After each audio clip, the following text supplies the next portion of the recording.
1857 की क्रांति के बाद अंग्रेजों को एक बात अच्छे से समझ आ गई थी कि यदि भारत के लोग एक रहे तो किसी भी समय उनके शासन को खत्म कर सकते हैं। अंग्रेजी फौज में भी तो अधिकतर भारतीय ही थे और यदि वे बगावत कर गए एक बार तो दोबारा भी तो कर सकते हैं। इसलिए बहुत सोचकर उन्होंने नीतिगत तरीके से भारत में डिवाइड एंड रूल सिद्धांत अपनाया। हिंदू मुस्लिम को आपस में लड़ाने का उनका सिद्धांत काफी कारगर रहा। वे जिस समय भारत पर शासन कर रहे थे उस समय आधे से ज्यादा विश्व पर उनका ही राज्य था। इसलिए कहा जाता था ब्रिटिश साम्राज्य का सूर्य कभी नहीं डूबता। इतने बड़े पैमाने पर विश्व के अलग अलग देश पर शासन करना कोई आसान बात नहीं थी। सब जगह का वातावरण, संस्कृति, स्वभाव सब अलग थे, लेकिन अंग्रेज इन सब बातों पर पहले से होमवर्क कर लेते थे कि कहां कौन सी नीति अपनानी है ताकि काबू पाया जा सके। भारत में उन्होंने पाया कि धर्म एक ऐसी चीज है जिसके नाम पर कुछ भी हो सकता है। मंगल पांडे जैसा सिपाही जो अंग्रेजों के अधीन काम करता था, जब वो धर्म के नाम पर बागी हो सकता है तो आम लोग कितने कट्टर हो सकते हैं। बस इसी बात को हथियार बनाकर अंग्रेजों ने हिंदू मुस्लिम एकता में फूट डालनी शुरू की।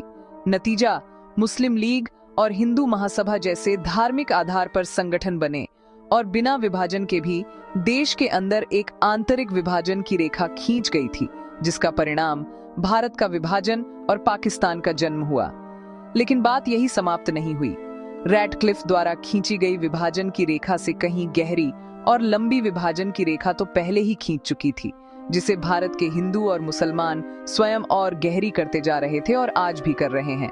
इसलिए पाकिस्तान से मैत्री तो दूर की कौड़ी है, देश के अंदर ही हिंदू मुस्लिम को एक साथ दिक्कत है। आज भी मुस्लिम यदि कोई हिंदू बहुल क्षेत्र में घर या जमीन लेना चाहे तो हिंदू को बर्दाश्त नहीं, और यही अगर हिंदू मुस्लिम बहुल इलाके में कुछ करना चाहे तो मुस्लिम को बर्दाश्त नहीं। इसके बाद हिंदुओं को फिर जाति के आधार पर बांटा गया। आम्बेडकर जैसे नेता अपने ही देश में समानता के अधिकार की लड़ाई लड़ने को मजबूर हुए, क्योंकि जो जहर का बीज अंग्रेजों ने बोया था उसे हम सबने ने अपने खून से सींचा है और अब उसकी जड़ें इतनी मजबूत हैं कि वो नफरत का पेड़ फैलता ही जा रहा है। आज जब गुलामी की मानसिकता से बाहर आने की बात होती है तो क्या अंग्रेजों द्वारा थोपी गई फूट डालो और राज करो की मानसिकता से बाहर आना जरूरी नहीं? लेकिन विडंबना देखिए कि आज भी भारत में इसी नीति का प्रयोग सत्ता पाने और उस पर बने रहने के लिए किया जाता है और कहा जाता है हमें गुलामी की मानसिकता से बाहर आना है।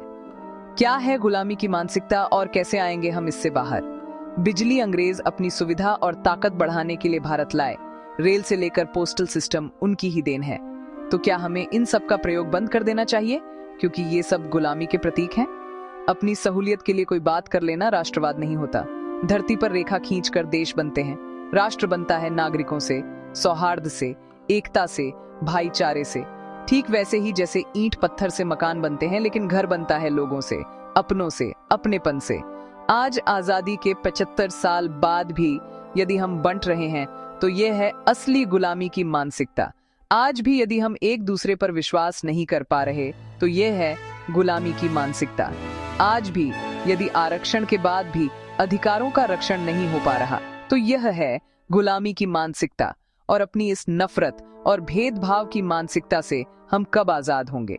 क्योंकि अंग्रेज तो द्वितीय विश्व युद्ध के बाद इतने कमजोर हो गए कि भारत सहित कई देशों से उन्हें जाना पड़ा और सबने आजादी पाई।